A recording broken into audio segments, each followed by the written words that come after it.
Poco, kalau menyebut nama brand itu selalu yang teringat tuh kata-kata ekstrim. Ya, benar. Karena dari spek yang dikasih itu ekstrim, terus harganya yang memang terlalu murah ekstrimnya. Kayak si Poco X7 Pro ini. Benar, sudah lebih dari sebulan ketika Poco X7 Pro ini rilis dan memang banyak banget plusnya ya jika dilihat dari harganya. Dan memang nggak dipungkiri ada beberapa poin minusnya juga. Lalu apakah saya puas? Dan apa aja sih plus minusnya dari Poco X7 Pro ini? Saya Koko, ini dia review dari Poco X7 Pro.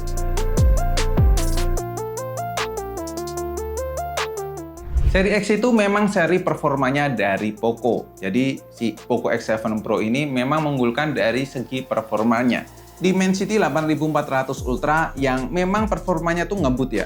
AnTuTu-nya aja sampai 1,6 jutaan. Gila nggak sih buat smartphone di harga 4 jutaan untuk varian terendahnya. Dalam pengetesan kami untuk main di beberapa game juga menyenangkan. Beberapa kali juga saya bawa untuk main game di kondisi luar ruangan pun masih aman, nggak sampai overheat banget. But ketika kami tes di studio untuk main game PUBG Mobile bisa dapat settingan smooth ultra extreme. Di sini kami juga mengaktifkan mode game turbo ya, dan pada mode performa, sehingga pengalaman bermain gamenya lebih maksimal dan memang terasa efeknya lebih keluar. Sensor gyro-nya responsif, nggak ada kendala, touchscreen-nya aman, average FPS dapat di 118 fps, dan rasa panas muncul di sisi back cover.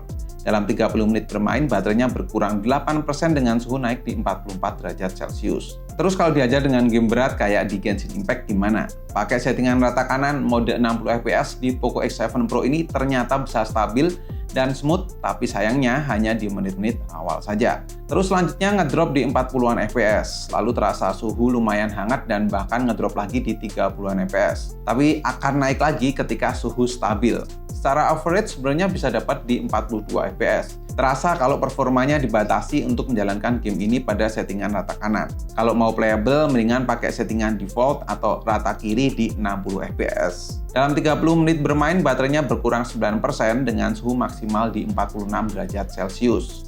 Secara overall, performa dari Poco X7 Pro ini memang powerful dengan Dimensity 8400 Ultranya. Buat main game Genshin Impact memang belum terasa optimal, tapi itu sudah smooth banget dan playable banget. Kalau kamu nggak pakai smartphone ini untuk main game ya untuk daily use standar aja ya, 8400 Ultra jadi lebih-lebih banget sih performanya.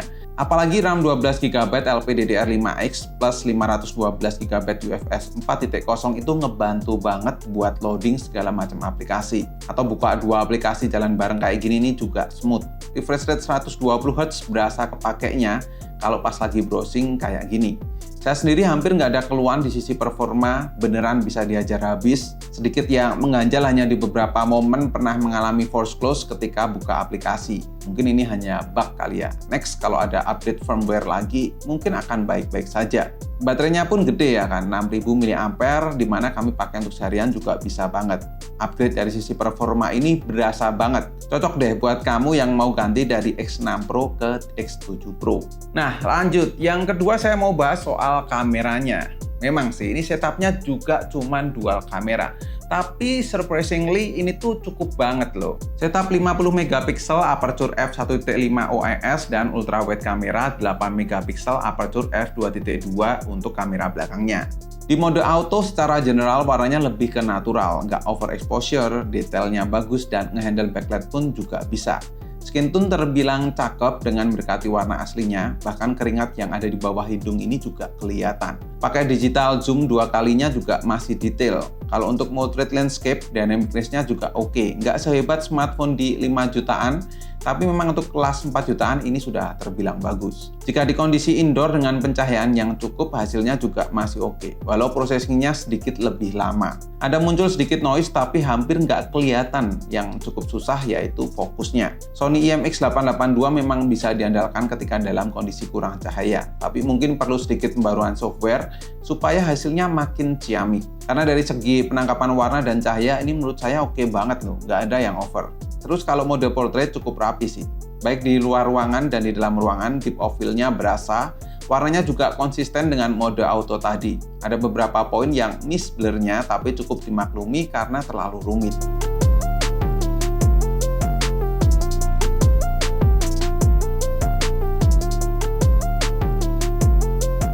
Sedangkan di mode ultrawide nggak begitu spesial ya kalau menurut saya. Sama kayak mode auto tadi, dengan detail tentu nggak sebagus main kamera, tapi hasilnya minim distorsi dan ngehandle backlight pun juga bisa.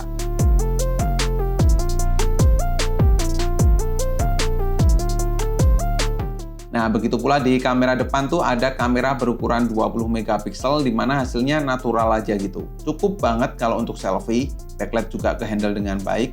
Masih sama dengan kamera belakang, skin tone terjaga dengan baik, detailnya juga bagus.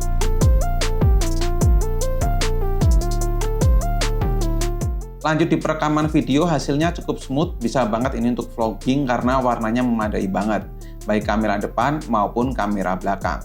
Secara overall, sebenarnya kamera dari Poco X7 Pro cukup untuk segala situasi, mau di luar ruangan, sampai di kondisi kurang cahaya warnanya tetap konsisten. Yang kurang hanya di SDR-nya saja, di mana menurut saya kurang optimal. Masih ciri khas Xiaomi dan Poco lah pada umumnya. Buat harga 4 jutaan yang nyari smartphone dengan kebutuhan fokus di fotonya aja, banyak kok pilihan smartphone lain yang lebih ciamik daripada Poco X7 Pro ini. Oke, kamera depannya kali ini ya, ini 1080p 30 fps. Nah, sayangnya kamera depan untuk video cuman bisa mentok di 1080p aja. Nggak bisa di 2.5K atau 4K juga. Ya, pada kurangnya sih di situ cuman. Ya, untuk hasilnya sih kelihatannya kalau di previewnya oke ya. Oke, sekarang perekamannya kamera belakang 1080p 60 fps. Kondisi lagi mendung kayak gitu ini. Langitnya lagi jalan-jalan di amplas, sekalian deh kita nyobain kameranya. Poin menarik lainnya lagi dari Poco X7 Pro yaitu dari desainnya. Desain kameranya nggak mengikuti seri Redmi Note, tapi lebih simpel dengan 2 buah kamera vertikal gini. Bodinya juga slim untuk ukuran baterai yang gede. Kalau dari segi layar sih nggak banyak perubahan jika dibandingkan dengan Poco X6 Pro. Jadi secara experience masih sama. Terus yang paling berasa tentu adanya IP68 ya, sehingga aman tuh kalau nggak sengaja kecelup atau jatuh ke dalam air. Kesimpulannya, jadi setelah sebulan rilis, Poco X7 Pro ini masih tetap jadi worth to buy buat teman-teman yang nyari smartphone di harga 4 jutaan aja. Apalagi buat teman-teman yang memang nyari performance ya, Dimensity 8400 Ultranya memang ngebut banget dan harusnya dijual 7 jutaan sih. Ini kalau di brand lain ya. Mau diajar buat main game, jelas bisa banget. Layarnya juga luas nih, terus baterainya 6000 mAh. Jadi puas banget tuh buat teman-teman mau push rank seharian. Kalau soal kamera ya so-so lah. Nggak paling powerful tapi cukup banget di segala situasi. Terus ada IP68 nih. Jadi buat teman-teman lebih secure lagi. Terus kurangnya. Nah, kalau buat saya sendiri masih ya di masalah UI yang harus butuh penyesuaian lagi. Dan adanya muncul iklan dan notif yang itu sedikit ngeganggu sih kalau buat saya pribadi. Kalau menurut teman-teman gimana, coba tulis di kolom komen. Dan itu pun sebenarnya masih bisa diakalin sih, caranya banyak banget di luar sana. So, buat teman-teman yang mau beli Poco X7 Pro ini, linknya sudah ada di deskripsi atau klik keranjang sini ya. Dan cukup sekian untuk video kali ini. Terima kasih banyak teman-teman yang udah nonton sampai akhir. Koko undur diri dan kita ketemu lagi di video selanjutnya.